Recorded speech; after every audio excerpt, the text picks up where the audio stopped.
Hello and namaste everyone. It's me Sia again. Welcome to my mini vlog. यो चाहिँ मेरो भ्लगिङको day 5 हो र म आज जाँदैछु मैलुङ झरना जुन चाहिँ रसुवामा लोकेटेड छ। हजुरहरूले यसलाई भाङ्गे झरना भनेर पनि चिन्न सक्नुहुन्छ। सो अहिले हामी पुग्यौँ नुवाकोट। नुवाकोटको गुरुङ गाउँ जहाँ यस्तो धेरै कुहिरो लागिरहेको थियो नि। यस्तो गर्मी महिना पनि कुहिरो लागेको देखेर मैले एउटा दुईटा भिडियो बनाइहालेँ। अनि सिधै पुग्यौँ म रसुवा। त्यहाँ यति धेरै रसुवा छिर्ने बित्तिकै यति धेरै झरनाहरू भेटेँ नि, सबैको भिडियो बनाउन त भ्याइनँ, तर एउटा दुईटा बनाएँ।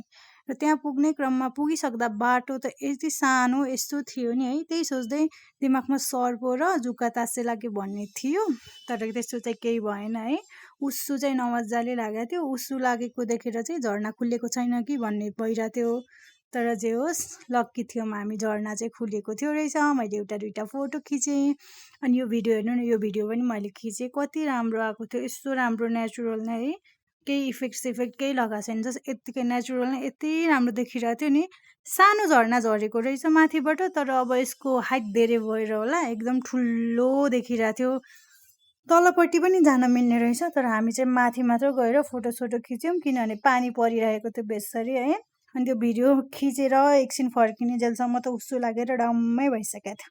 त्यही पनि टाढैबाट भए पनि उस्सु लागेको एउटा दुईटा क्लिप चाहिँ खिचिहालेँ मैले, किनकि बिफोर एन्ड आफ्टर भिडियो बनाउँछु भनेर खिचेको थिएँ, बट बनाइनँ। अनि फर्किने क्रममा एउटा ठुलो खोला देखेँ। यसलाई देखेर के सम्झिँदै थिएँ भने यो खोला झरना भएको भए कति ठुलो हुन्थ्यो होला भन्ने चाहिँ लागिरहेको थियो है। त्यहाँ पनि एउटा दुईटा फोटो खिच्यौँ।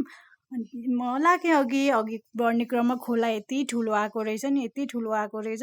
पानी ठुलो परेको थियो है, यस्तो फोहोर। अनि त्यत्रो ठुलो खोलामा त कोही परिहाल्यो भने त बाँच्ने सम्भावना छैन भन्दै म अलिकै अगाडि।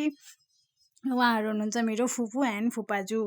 अब हामी जाँदैछौँ नुवाकोट दरबार स्क्वायर, जुन म गएको थिएन, एउटै बाटो पर्ने भएर ल जाऊँ न त भनेर गयौँ।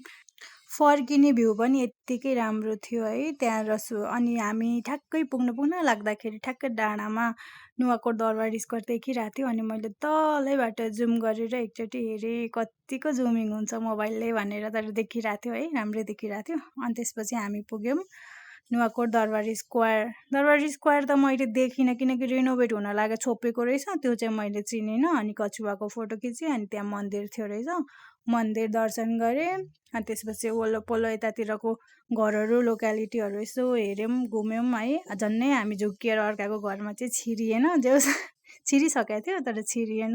अनि फर्किँदा त यस्तो साँझ परिसकेको थियो। फेरि जुन ठाउँ जाँदा पनि पानी परेर है कति हैरान हुने। अहिले पनि फर्किने क्रममा यति ठुलो पानी पऱ्यो नि त्रुक्कै भिज्दै हामी घर झन्नै 7-8 बजेतिर आइपुग्यो होला। आजलाई यति नै, बाई बाई, गुड नाइट।